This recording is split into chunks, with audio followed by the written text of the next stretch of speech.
Bismillahirrahmanirrahim. Assalamualaikum warahmatullahi wabarakatuh. Oke, baiklah ya, perkenalkan deh, saya Dr. Lisa Yuniatis, PKK, MKes, yang insya Allah akan membawakan materi mengenai pioderma, ya, mengenai pioderma pada blok kedokteran tropis ini. Kemudian silahkan untuk ketua blok ya untuk memimpin doa sebelum kita memulai kuliah ini. Silahkan deh. Tapi dok, tapi teman-teman, sebelum kita memulai perkuliahan, alangkah baiknya kita memulai doa terlebih dahulu. Subhanallah walhamdulillah wa la ilaha illallah wallahu akbar. A'udzubillahi minasyaitonir rajim. Bismillahirrahmanirrahim. Alhamdulillahirabbil alamin. Allahumma salli ala sayyidina Muhammad wa ala ali sayyidina Muhammad. Rabbi shrah li sadri wa yassir li amri wahlul 'uqdatam min lisani yafqahu qawli. Subhana rabbika rabbil izzati amma yasifun wa salamun 'alal mursalin walhamdulillahi rabbil alamin. Oke, terima kasih ya. Jadi mata kuliah ini ya berbobot 6 SKS yang merupakan bagian dari blok kedokteran tropis ya yang kita lakukan dengan tatap muka secara satu kali ya selama 2 kali 50 menit di mana nanti metode kuliah untuk topik ini secara diskusi tutorial ya. Jadi yang menggunakan 7 jam. Yang pertama dengan kuliah, kemudian nanti dilanjut dengan skill ya untuk pemeriksaan laboratorium dan pemeriksaan fisiknya ya. Jadi adapun tujuan untuk setelah nanti kita melakukan kuliah ini, kami harapkan ya ada beberapa tujuan khusus yang tentunya kita harap bisa dicapai ya. Yang pertama adalah kalian bisa ya menentukan ya penyakit-penyakit apa saja yang termasuk dalam kelompok pioderma. Kemudian nanti kalian juga bisa bagaimana melakukan anamnesis ya pada penyakit yang termasuk pioderma, termasuk kemudian pemeriksaan fisiknya ya, dan juga pemeriksaan penunjang apa saja ya yang kita perlukan untuk menegakkan diagnosis penyakit-penyakit dan termasuk dalam kelompok pioderma. Ya, dan terakhir dan juga kalian bisa memberikan tata laksana yang baik ya dan tepat sesuai dengan drug of choice ya pada masing-masing penyakit ya yang termasuk dalam kelompok penyakit pioderma. Baiklah, itu beberapa tujuan ya khusus yang perlu kalian perhatikan dan mudah-mudahan nanti bisa kita capai ya setelah pemberian materi kuliah ini. Oke, kita mulai untuk kuliahnya ya. Jadi pioderma ya. Pioderma ini kompetensinya 4A ya. Jadi memang kalian harus bisa tata laksana sampai definite ya. Jadi artinya sampai memberikan pilihan terapi ya kalau drug of choice-nya tidak bisa, kita tahu ya apa aja pilihan terapi yang lain yang bisa diberikan juga pada pasien. Oke, pioderma secara definisi pioderma adalah infeksi kulit ya yang disebabkan oleh bakteri Staphylococcus aureus dan Streptococcus beta hemolyticus. Bakteri ini ada di bakteri flora normal yang memang ada di kulit kita ya, tapi ada beberapa faktor yang nantinya akan membuat bakteri-bakteri ini berkoloni dalam jumlah besar ya. Nah, di mana saja kolonisasinya itu? Jadi kolonisasinya itu berada di nares ya. Kemudian ada di perineum bisa, kemudian daerah aksila bisa dan sebenarnya di beberapa bagian tubuh yang lain pun bisa ya berkolonisasi ya bakteri-bakteri tersebut. Kalau di normal ya di kulit yang normal ya jadi itu terjadi karena kolonisasi oleh bakteri-bakteri itu tadi ya. Kemudian yang paling banyak sebenarnya adalah ditemukan non patogenik gram negatif bakteria. Ini ada beberapa faktor predisposisi yang bisa memicu kolonisasi tersebut tadi ya Dek ya. Jadi adanya hijauan yang buruk, kemudian daya tahan tubuh yang menurun, dan juga ada penyakit kulit lain sebelumnya yang memang dimiliki oleh pasien tersebut sebelum dia menderita pioderma. Ya. Nah, klasifikasi ada dua ya untuk pioderma. Jadi ada pioderma primer ya, terutama ini yang terjadi memang pada kulit yang normal sebelumnya, artinya tidak ada infeksi kulit di situ ya.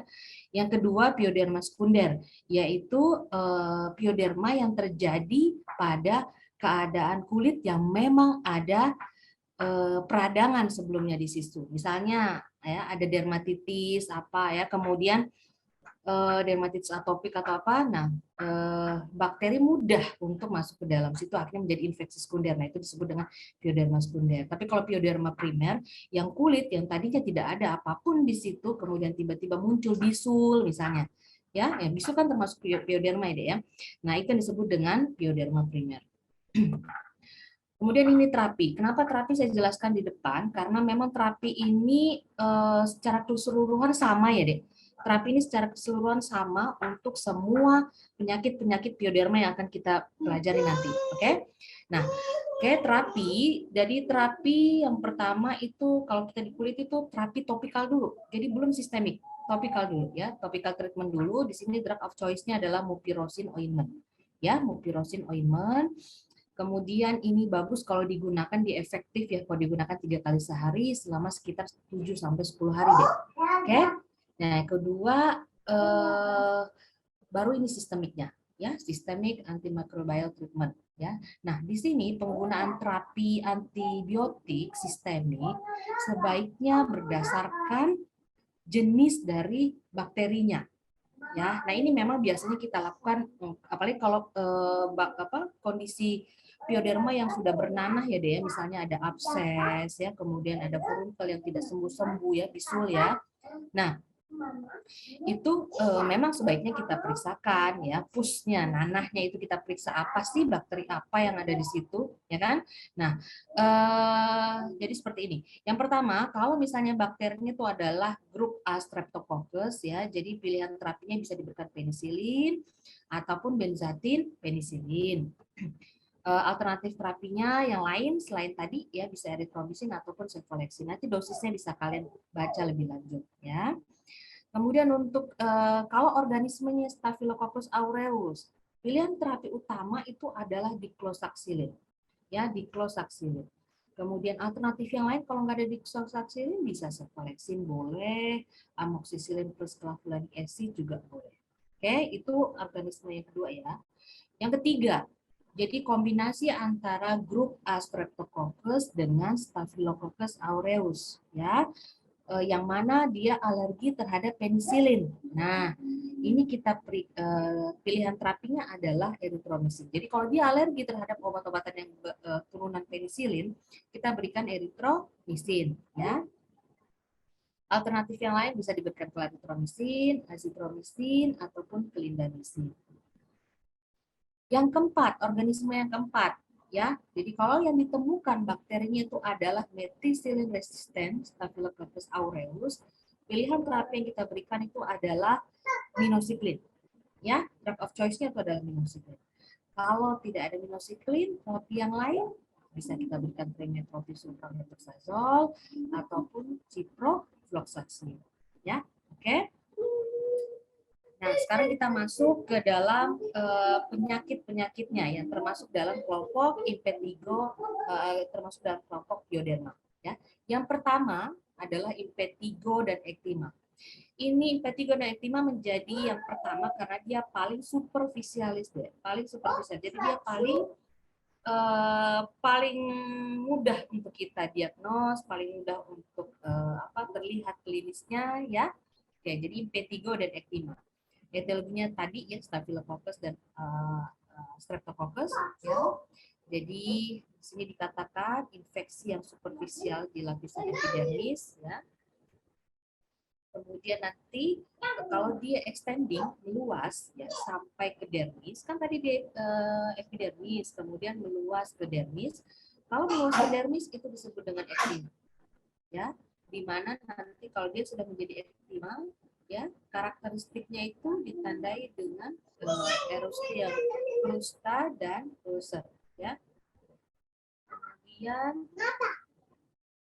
untuk epidemiologinya, jadi kalau untuk infeksi primer ini banyak terjadi pada anak-anak ya, terjadi pada anak-anak, ya, anak-anak bayi atau anak-anak yang memang sudah mulai masa-masa bermain, ya, suka bermain di luar rumah, di tanah atau segala macam, itu kan mulai mendapatkan bakteri. Kemudian kalau untuk yang infeksi sekunder ini di semua usia bisa, ya, karena ingat tadi untuk yang infeksi sekunder ini biasanya didahului dengan adanya penyakit kulit ya sebelumnya.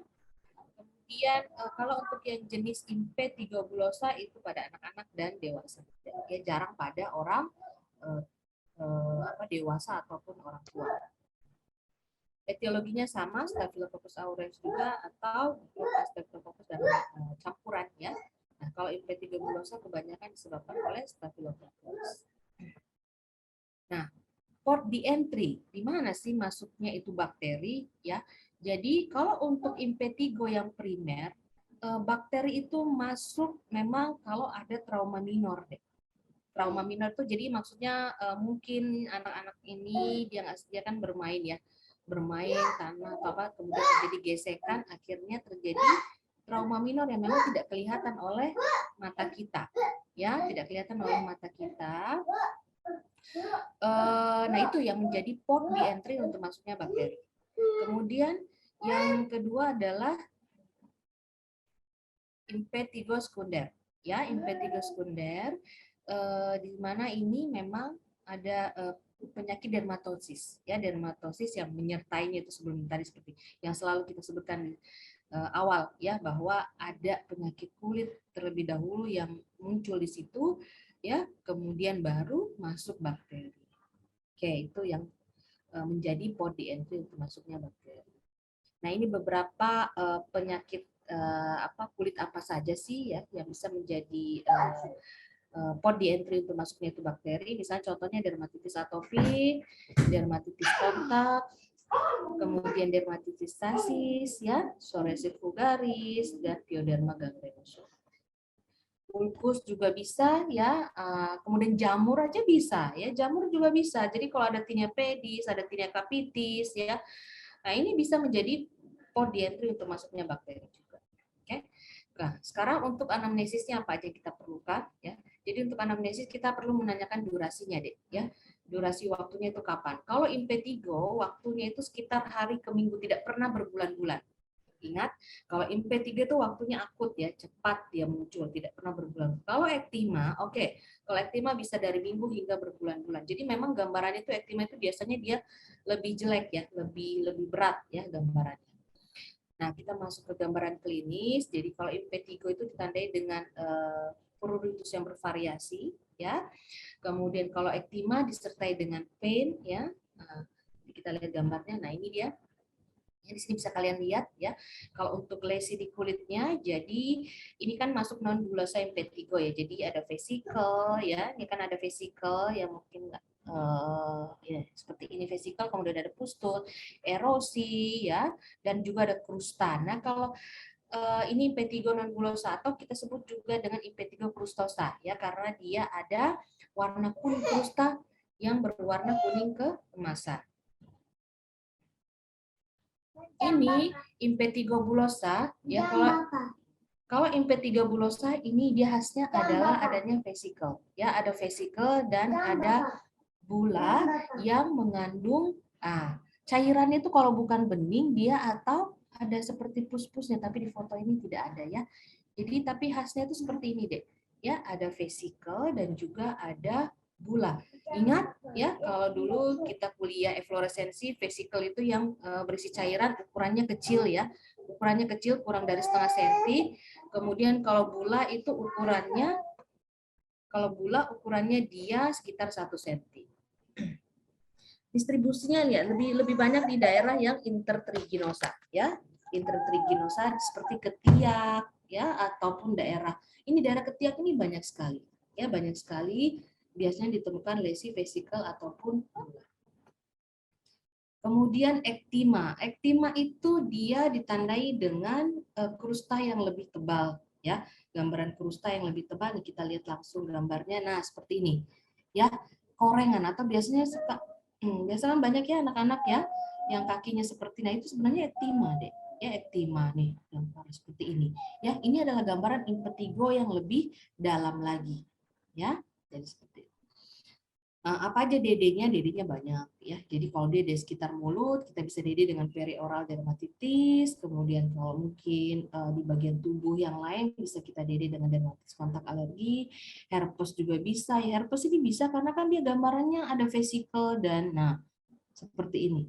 Nih, ya kan ada vesikel, jadi dia bisa aja ya di DD dengan herpes. Kemudian epidermal dermatofitosis, KBS, herpes zoster ya, ataupun insect bite yang terekskoriasi. Pemeriksaan laboratorium diperlukan adalah pemeriksaan gram ya. Tentunya kalau kita curiga bahwa suatu pasien kita itu infeksinya karena bakteri, jelas kita harus melakukan pemeriksaan gram ya. Nah, di sini pemeriksaan gram yang bisa kita temukan adalah gram positif kokus ya. Kemudian yang kedua,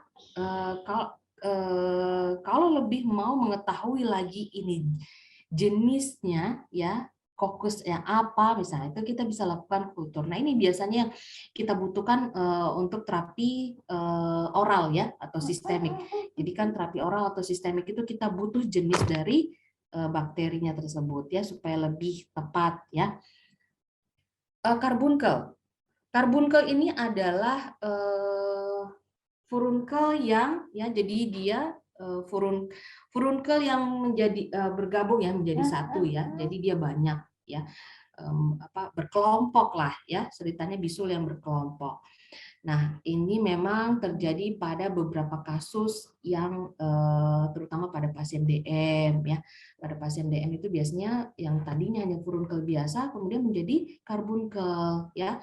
Nah, ini sudah ada gejala sistemik deh. Jadi ada biasa disertai dengan demam ya, badan rasanya nyeri ya, malaise itu. Tapi kalau furunkel tadi jarang ya disertai dengan gejala sistemik. Tapi kalau karbunkel biasanya disertai dengan gejala seperti sistemik ya.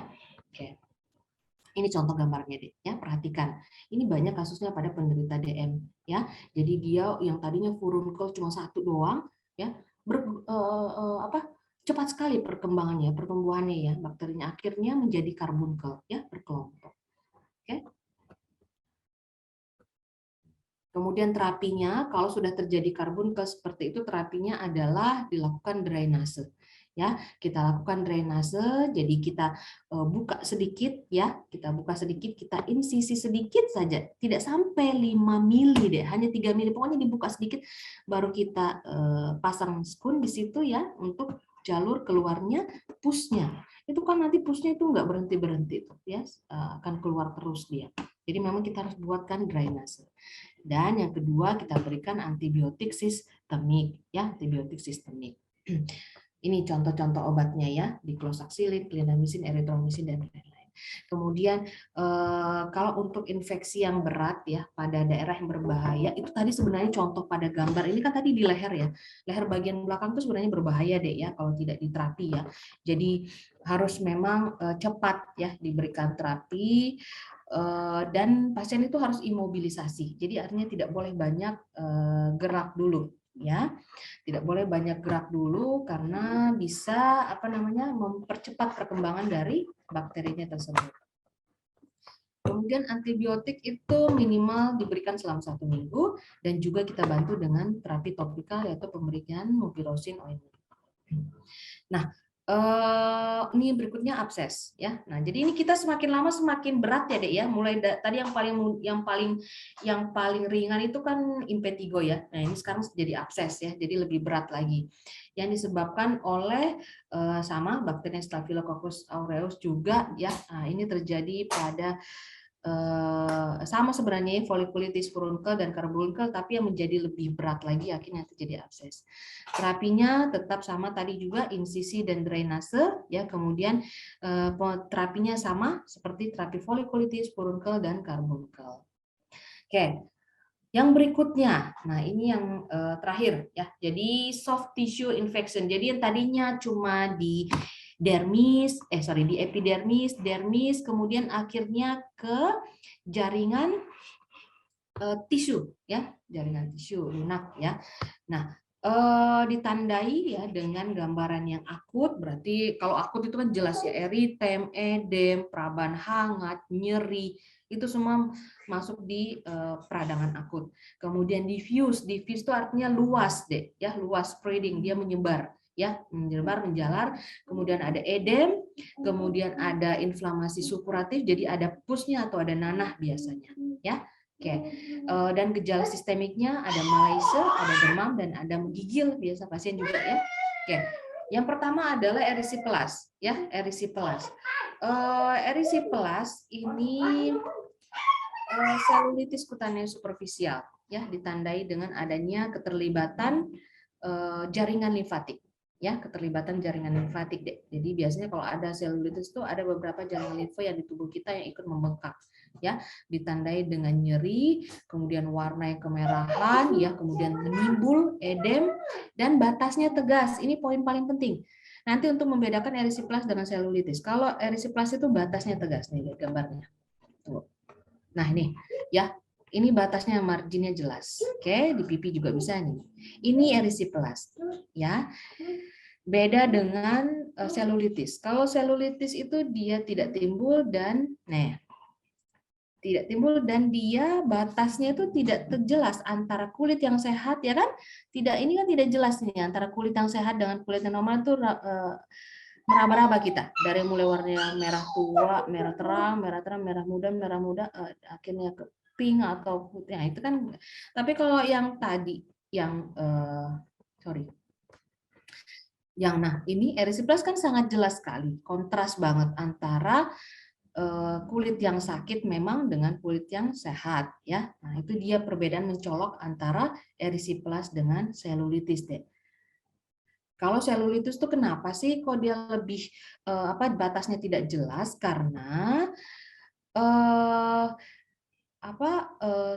yang terjadi pada selulitis itu adalah infeksinya sudah meluas sampai ke jaringan sukutan. Secara logika, kalau infeksinya itu berada di dalam, pasti di atas permukaan kita tidak terlalu melihat nampak. Gitu maksudnya, ya. Oke? Makanya dia tidak terlalu jelas, ya, karena memang infeksinya berada di dalam. Pemeriksaan laboratoriumnya sama, ya, pemeriksaan gerang juga dengan biopsi, ya. Kemudian penegakan diagnosisnya jadi berdasarkan gambaran klinis dan terkonfirmasi pemeriksaan kultur, ya, oke, dan juga biopsi. Terapinya ini terapi tambahan ya, Dek, ya, selain terapi antibiotik tadi yang kita sudah lihat di depan tadi, ya. Jadi terapinya pasien harus istirahat, imobilisasi kaki, ya. Jadi kakinya itu tidak boleh banyak bergerak, harus imobilisasi, kemudian lakukan drain abses, ya, dan lakukan debris demam, ya. Jadi kita lakukan pembersihan terhadap jaringan nekrotik yang sudah rusak. Dan terakhir adalah dengan pemberian antibiotik sistemik, ya. Jadi oke, saya rasa seperti itu, ya, untuk kuliah Pioderma, ya. Mudah-mudahan apa yang tadi kita lihat, ya, di PowerPoint slide bisa mudah untuk kalian pahami, ya. Oke, baik. Berikutnya kita masuk, ya, ke dalam sesi diskusi. Mungkin silahkan, Dek, kalau ada yang mau kalian tanyakan mengenai materi Pioderma ini, silahkan. Bismillahirrahmanirrahim. Assalamualaikum warahmatullahi wabarakatuh. Waalaikumsalam warahmatullahi wabarakatuh. Perkenalkan, nama saya Nur Fadila dengan nomor stambuk 110/2021 0159. Tabek, Dok, saya ingin bertanya, yaitu kapan seorang pasien dengan pioderma diberikan terapi secara sistemik, Dok? Iya, oke, baik. Ya, jadi kapan seseorang diberikan terapi sistemik atau oral, ya. Jadi kan tadi kayak sekalian saya share juga kembali, ya. Nah, untuk beberapa kasus, ya, tadi kan di awal pioderma itu cukup diberikan terapi topikal aja, ya, terapi topikal. Contohnya misalnya seperti impetigo ataupun ektima itu pada anak-anak, ya. Jadi ini kan memang kita berikan terapi cukup dengan terapi topikal. Tetapi jika ya sudah ada gejala sistemik ya, sistemik misalnya anak tersebut sudah demam, ya sudah ada gambaran malaise, demam beberapa hari, mungkin infeksi terlalu berat ya atau terlalu banyak biasanya pada ektima terutama DNA. Kalau seperti ini kasusnya biasanya pasien sudah disertai dengan demam ya. Nah, ini bisa kita berikan terapi sistemik ya. Nah, tapi kalau tidak ada gejala sistemik ya kita tidak perlu berikan terapi sistemik juga. Oke, seperti itu Sam. Tapi kalau untuk terapi yang berat ya seperti apa tadi itu, folikulitis juga terapi topikal ya, tapi kalau dia sudah ada gejala sistemik, misalnya demam, ya mulai demam boleh diberi, dan lesinya agak banyak, ya boleh diberikan terapi sistemik. Tapi kalau bisul, karbunkel, apalagi selulitis, ya abses, erisipelas yang seperti ini perlu diberikan terapi sistemik ya, karena memang dia infeksinya sudah lebih deep, lebih dalam, dan pasti sudah menimbulkan gejala sistemik. Oke, jadi dua ya, kalau sudah ada gejala sistemik dan seperti demam ya, malaise, menggigil ya, dan yang kedua kalau lesinya sangat luas ya. Oke, baik, terima kasih Fadila. Oke, lanjut ke pertanyaan yang kedua. Silahkan nih kalau ada yang mau bertanya. Izin bertanya. Ya, silahkan Ibnu. Bismillahirrahmanirrahim. Assalamualaikum warahmatullahi wabarakatuh. Waalaikumsalam. Perkenalkan, nama saya Muhammad Ibnu Fauzan Masun dari Stambuk 110 dari 172. Tapi dok, yang saya tanyakan yaitu faktor-faktor apa yang bisa memperberat klinis penyakit pioderma, dok? Oke. Ya, jadi ya betul sekali. Jadi memang yang perlu selain pengobatan tentunya ya. Jadi kan percuma deh kalau kita memberikan obat yang terbaik, tapi ada beberapa faktor yang kita lupa ya mengedukasi pada pasien, kemudian akhirnya faktor tersebut bisa memperberat ya. Nah, jadi memang ada beberapa. Yang pertama adalah sistem imun, ya sistem imun pasien. Tentunya sistem imun pasien ini harus betul-betul diperkuat ya. Nah, itu dulu. Jadi kalau ada sistem imunnya tidak baik, tentunya perkembangan bakteri ini akan semakin cepat ya. Kemudian yang kedua, faktor yang memperat adalah mungkin makanan ya. Jadi ada beberapa kategori makanan yang memang memicu ya proses inflamasi di kulit, seperti contohnya makanan yang mengandung gluten seperti pada tepung terigu. Jadi itu dihindari ya sebaiknya seperti itu, karena faktor-faktor makanan itu bisa memperberat penyakit pioderma ini. Kemudian yang ketiga, faktor higienitas ya. Jadi memang pasien harus memiliki higienitas yang baik ya supaya lebih cepat ya. Kemudian yang terakhir, yang faktor yang bisa memperberat juga adalah kalau pasien ini memiliki penyakit ya yang penyakit kulit, contoh penyakit kulit yang memang ada di situ sebelumnya ya, contoh misalnya pasien punya dermatitis atopik ya, anak-anak terutama deh ya, anak-anak yang memiliki dermatitis atopik ya itu karena memang tekstur dari kulitnya itu yang rentan sekali terhadap infeksi apapun termasuk bakteri ataupun virus dan jamur dan segala macam, jadi akhirnya memperberat. Makanya kadang dalam pemberian terapi, kalau memang ya pasien kita itu memiliki dermatitis atopi, kita terapi juga ya untuk dermatitis atopinya supaya penyembuhannya lebih cepat. Sama halnya penyakit juga pada DM. DM juga bisa memperberat perkembangan ini ya, infeksi pioderma ini. Jadi DM-nya pun harus dikontrol ya. Jadi itu kuncinya supaya terapi tata laksana yang kita berikan itu bisa maksimal ya, dan juga jadi faktor-faktor pemberatnya itu ya setidaknya bisa kita buat menjadi lebih ringan gitu ya. Jadi jangan lupa juga nanti edukasi yang penting ya buat pasien. Oke, seperti itu Ibnu. Baik, saya rasa cukup ya. Demikian saya tutup dengan bacaan alhamdulillahirobbilalamin. Assalamualaikum warahmatullahi wabarakatuh.